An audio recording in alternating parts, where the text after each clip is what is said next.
কিন্তু নিজের ধর্মকে রক্ষা করার জন্য যদি রাজনীতি ছাড়তে হয়, আমি রাজনীতি ছাড়তে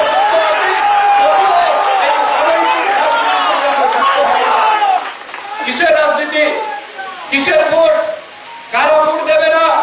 যে সমস্ত মুসলমানরা এই দেশের হিন্দুত্বকে নষ্ট করা যায় তাদের বিরুদ্ধে লড়াই করে, তাদের বিরুদ্ধে সংগ্রাম করে, তাদের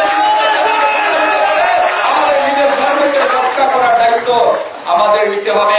পাশাপাশি আরেকটা দায়িত্ব নিতে হবে আমাদের সবাইকে।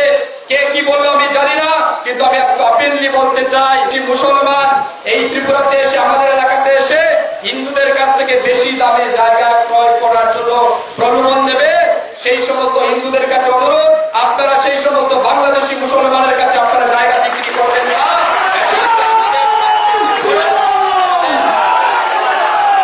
এটা হবে আমাদের সবচেয়ে বড় টার্গেট। ইসলাম প্রতিষ্ঠা হয়েছে মানুষকে খুন করে, ইসলাম প্রতিষ্ঠা হয়েছে, ইসলাম শান্তি আসে। তাই বলছে ধর্ম কি? এটা একটা ধর্ম।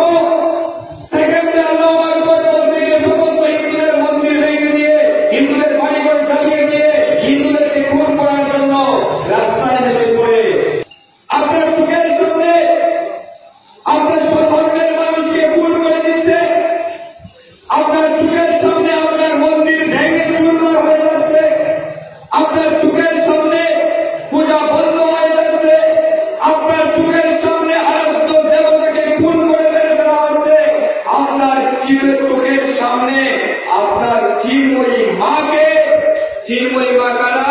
যাদেরকে আমরা চোখে দেখি, আপনার চোখের সামনে চিন্ময়ী মাকে দর্শন করে খুন করে মেরে ফেলছে।